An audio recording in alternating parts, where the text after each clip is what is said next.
Hey, my name's Sydney. I'm 48 years old. My life hasn't exactly been a smooth ride for me.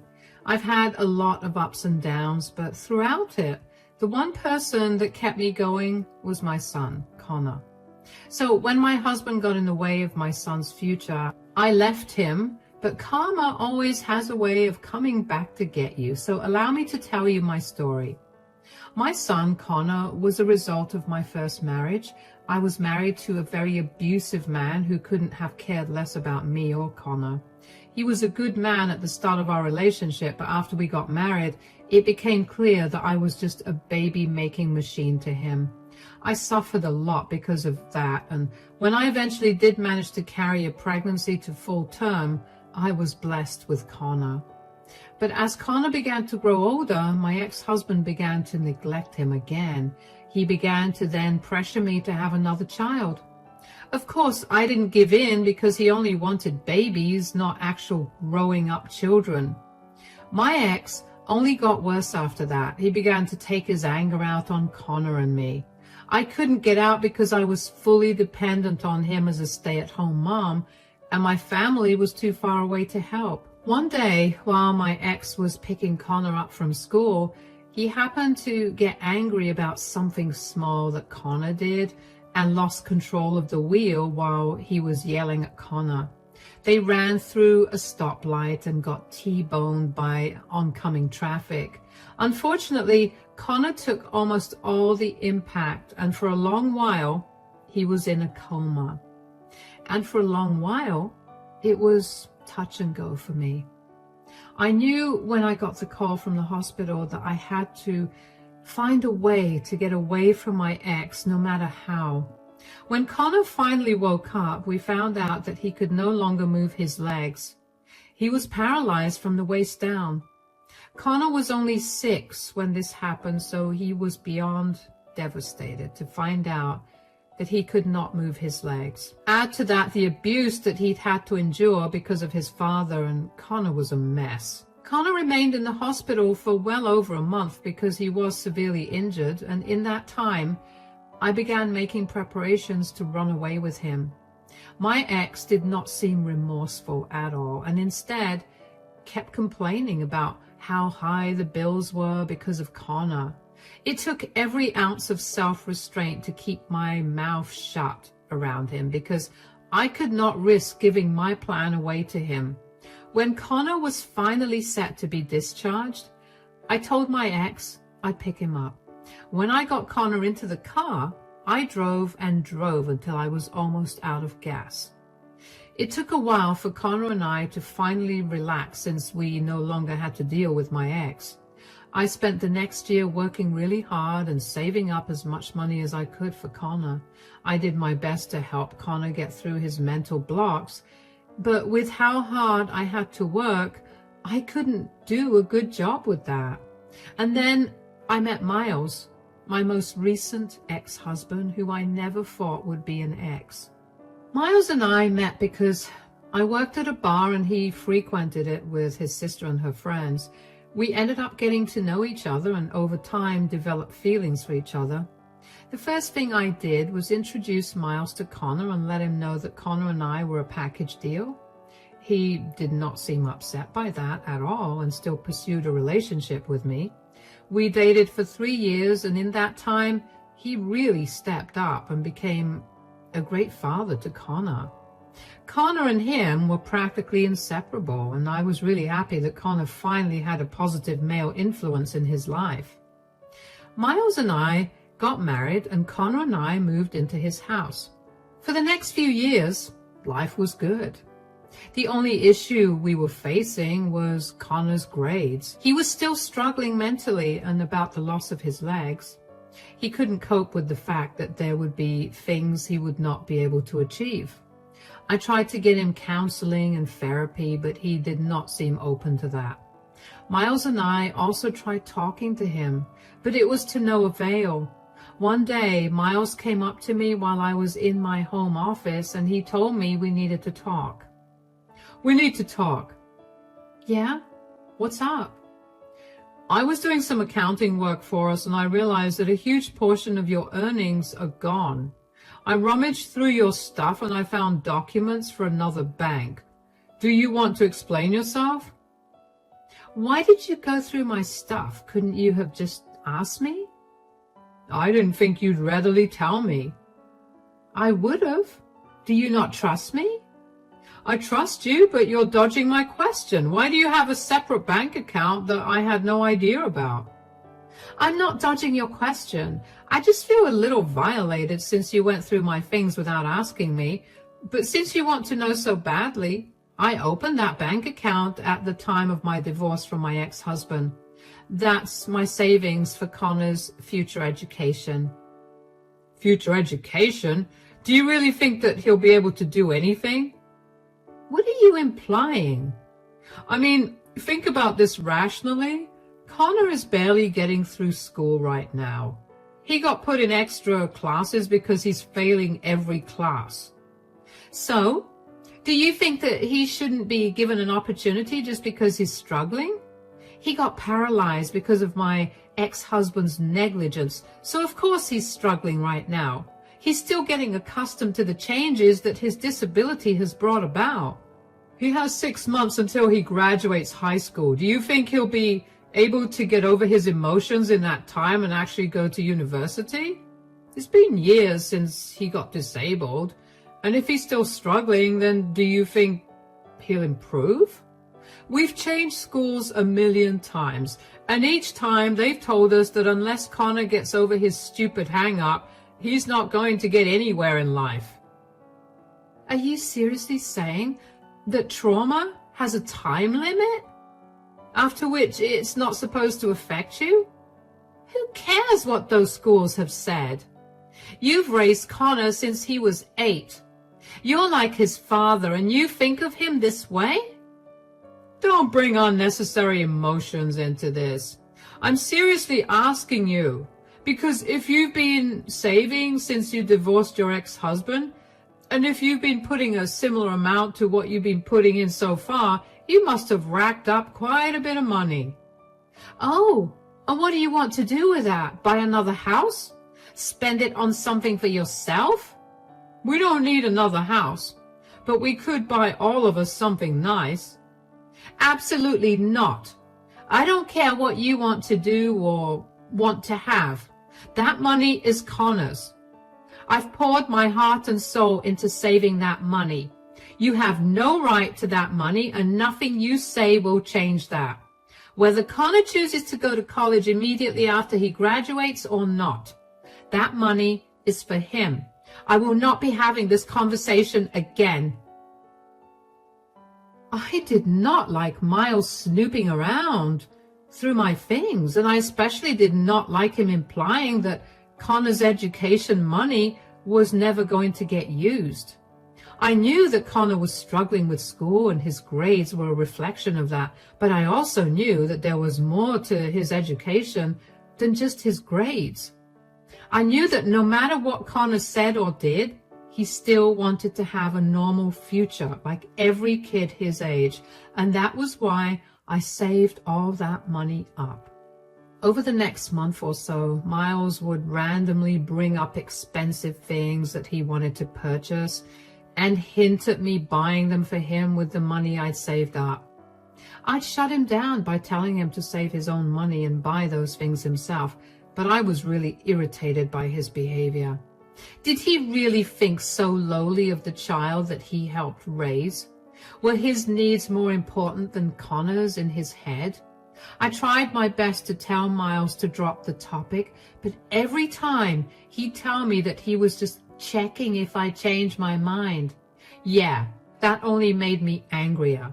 Miles would suggestively ask me to buy him things almost every day, but one day he didn't mention buying anything at all, even though it was a relief to not have to deal with his requests.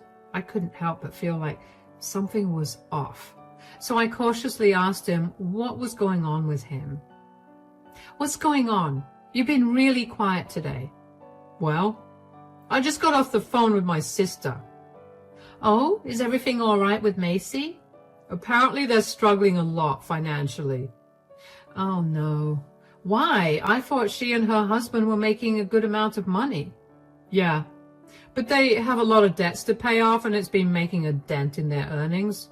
They're at a point where they don't think they'll be able to pay for Jack's college. That's so sad. But Jack does have other ways of going to college. He's a smart child, so I'm sure he'll be able to get a scholarship. Yeah, but they doubt that he'll get a full ride. The rest of the tuition fees will be difficult to pay off. Jack can very easily take out a student loan. It shouldn't be a huge amount, especially if he gets a scholarship. The poor kid's already grown up surrounded by the payments of loans thanks to his parents. Do you want him to be burdened with more loans? Why are you getting all riled up? What do you expect me to do here? I want to be able to help them out. They were a huge help to me, and it's not nice to see my sister struggling like this. I get that feeling more than anything, darling, but we're also barely getting by. There's no way for us to help them out. We could help Jack out. You have savings to give him from. Savings? I don't. Are you talking about Connor's college fund? Yeah. I told you this before. That money is Connor's only. That's not going to anybody else. Come on, we could split it and Connor could take out a loan for the rest. You're okay with Jack not having any loans on his head and Connor having to deal with them? Jack is an able-bodied person who can easily work wherever he wants to pay off his student loans. Connor can't. Which is why I've been so meticulous with saving up for him. We can help Connor pay off his loans. Then why don't you help Jack pay off his loans? Why does my son have to suffer when I've done everything in my power to make sure that he has a secure future? Come on. You know how my sister helped me out while I was severely depressed. She's the reason I met you. I fully appreciate everything your sister did for you, but I can't sacrifice my son's future. I really do not want to have this conversation with you again. Drop it. I couldn't understand why Miles kept talking about the money I'd saved up for Connor's education. And why was he so keen to help his sister out over the child that he helped raise? I know that he was severely depressed before we met, and the only time he ever went out was when his sister would physically drag him out of the house to go drinking with her and her friends. Yeah, I was grateful that I got to meet Miles because of her efforts, but I could never give away the money I worked so hard for to secure Connor's future. We were, at best, a lower middle-class family. We made just enough to get through each month and also have some savings. Giving away even a fourth of the money that I'd saved up for Connor would be very difficult to replace. Miles knew that, and he still insisted on helping his nephew, Jack. From what I'd seen, Jack was a great child, and he was also incredibly smart. The way his parents spent money was ultimately going to cost him, and that was something his parents should have realized. If I had the money, I would have helped, but I barely had enough for Connor. And when Connor found out that I had saved a lot of money for his education, he cried with joy and immediately began looking into his future. There was no way that I was going to kill that joy of his. After that conversation, things between Miles and I were a little awkward for a few days, and then we went right back to being like how we always were. I was glad that Miles didn't bring that topic up again. Until one day, I got notified that all the money from my savings account had been transferred into another account.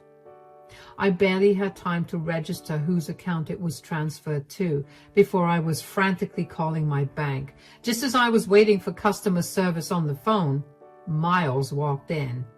What's going on? Why are you panicking? I just got alerted that all the money out of Connor's account got transferred. I'm trying to get in contact with the bank and figure out what's going on. Oh yeah, there's no need to do that. What? What do you mean? I was the one who transferred all your money. What? Why would you do that? How did you even get access to it? Give it back to me right now. No, I already gave the money to my sister. She needs it way more. What is wrong with you?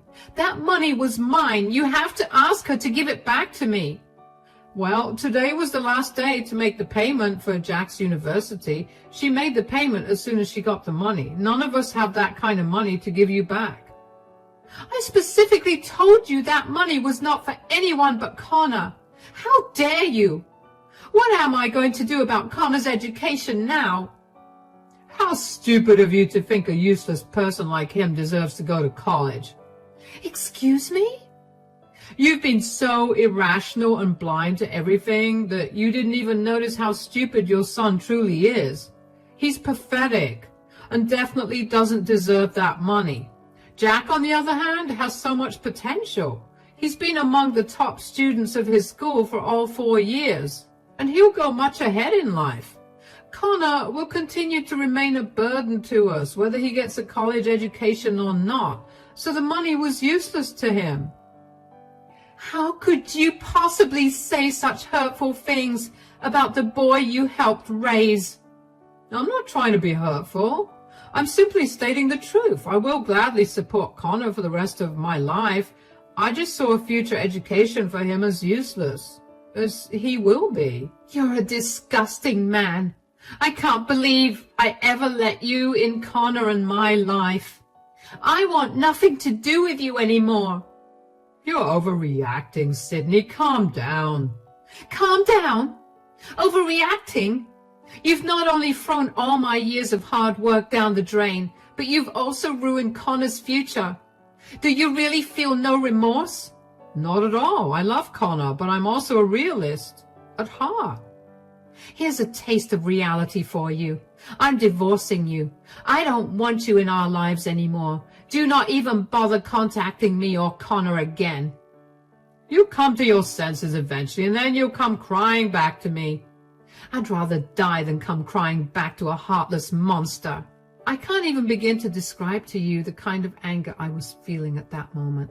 Miles had raised Connor himself, and yet he threw away his entire future like that. Not to mention, he saw how hard I worked to save up that money. I was not a fan of him asking me to give the money away to his nephew, but I was glad that he at least asked me before he did something. I don't know why I was stupid enough to let my guard down. I should have considered that a warning sign. Then again, I never thought that Miles was capable of doing something so horrible. Aside from how betrayed I felt because of Miles, the only other thing I felt was guilt and shame. I didn't know how to tell Connor that the future we'd been planning for him for so long was not going to be a reality. Even if it was, he'd have to work very hard to get it. Connor was confused about what was happening, because when I went to pick him up from school, I started driving in the opposite direction of our house.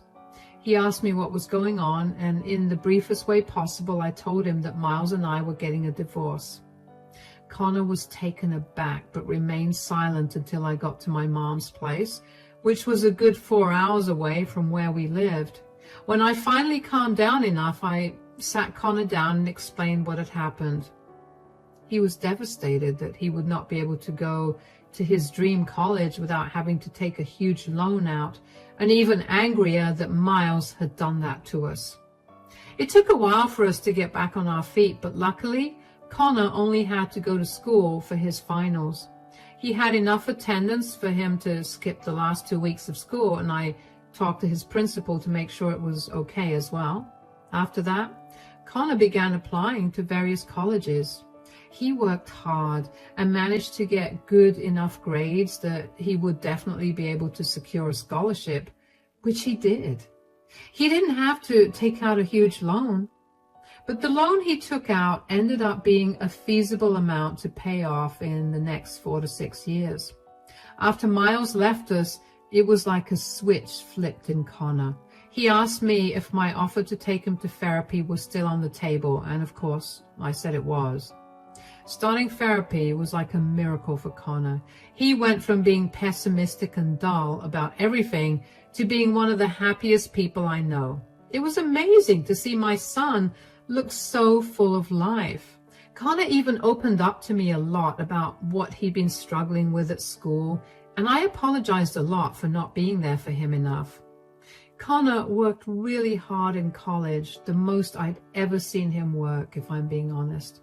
Aside from working, he also made a good amount of friends. One of these friends was the son of a business mogul in the town we used to live in with Miles. Connor ended up making a great impression on his friend's dad, and so his dad offered him an internship at his company. Connor performed really well at the internship. In fact, he did so well that his friend's dad offered him a salaried position as the manager of a certain team. Of course, Connor took it, and he was set to begin working there as soon as he graduated.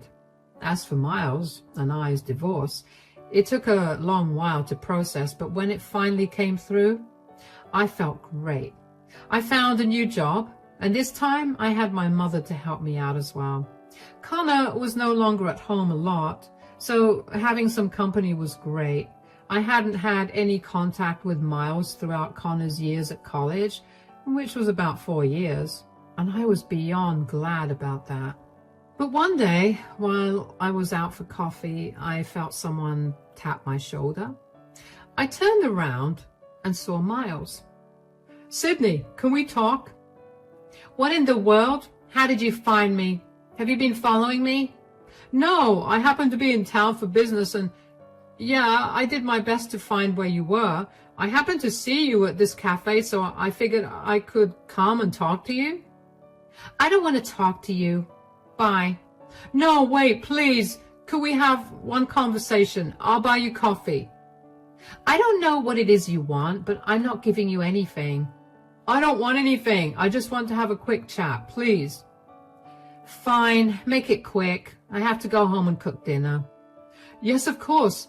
Here, let's sit down." "Why are you being so nice to me right now?" "It's been a long time since we saw each other. It would be rude of me to not be nice." "Yet, when we were together, you happily gave away Connor's future." "About that, I'm so sorry that I did that." "Your apologies mean nothing to me, Miles. What do you want to talk about?" "Nothing in particular. I just wanted to ask you how you were doing." "Cut it out. I know you. You need a favor and you need me to help you out. What is it?" "I just wanted to apologize for everything I said and did all those years ago.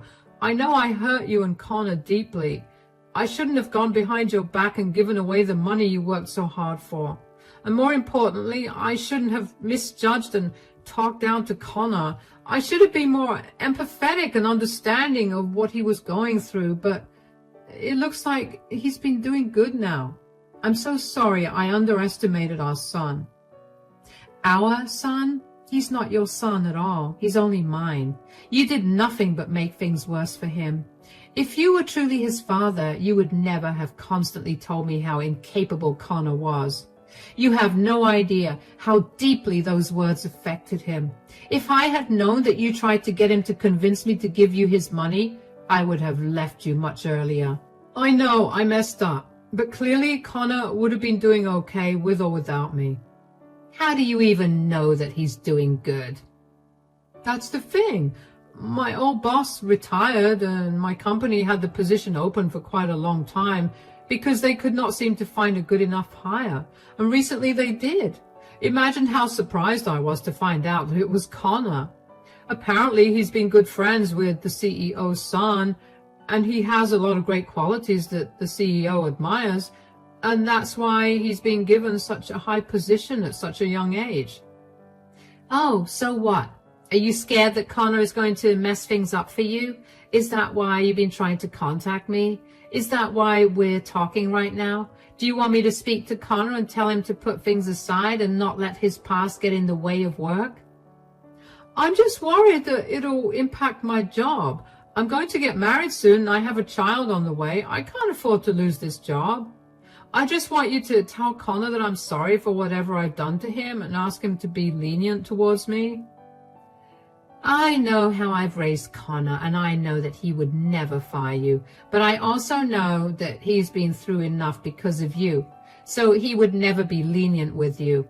I hope he works you like a dog and constantly criticizes everything you do. I will not tell him we met today, so be prepared for anything. Good luck. Do you really not care for me at all, even after we spent so many years together? You never cared about me or Connor when I was with you, so why would I care for you now? Never contact me again. Bye. I cannot even express in words how happy I was to hear that Miles was working under Connor. It really felt like karma had come back to finally teach Miles a lesson for being so cruel to him. I did feel a little weird because Miles did track me down to have that conversation, but that weirdness was quickly taken over by joy at finding out what the new situation was for Miles.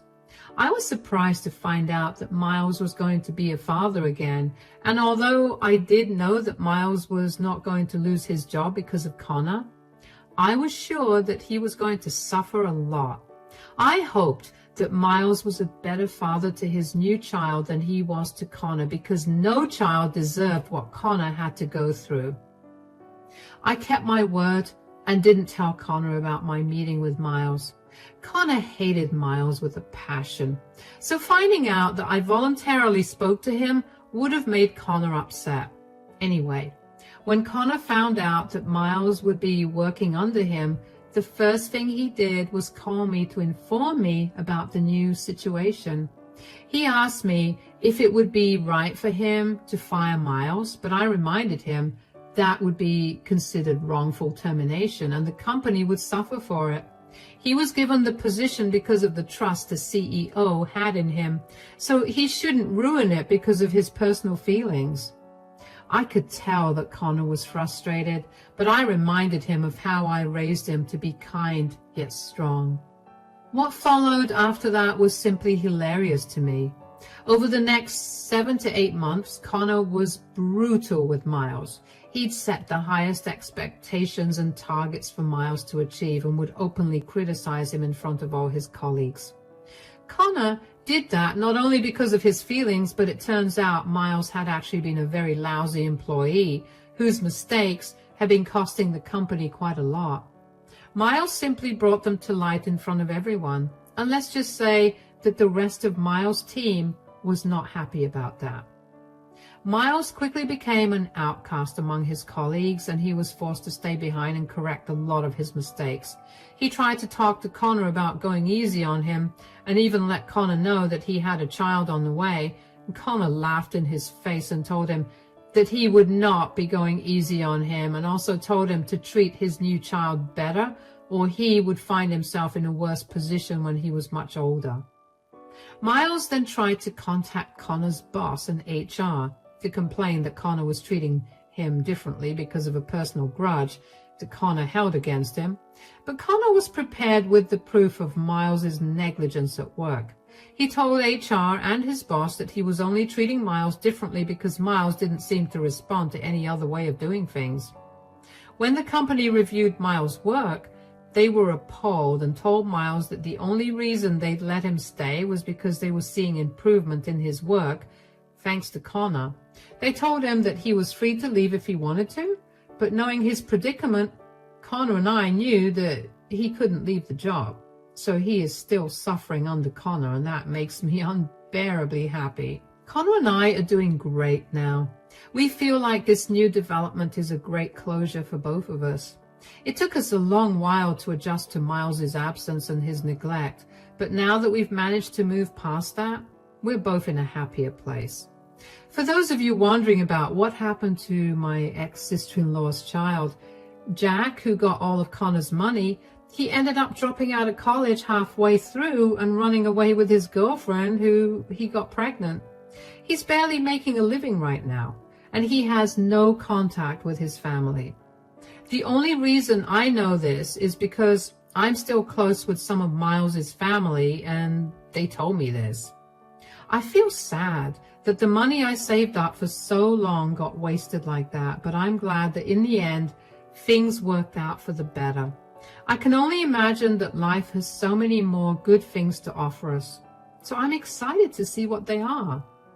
Thanks for listening to my story.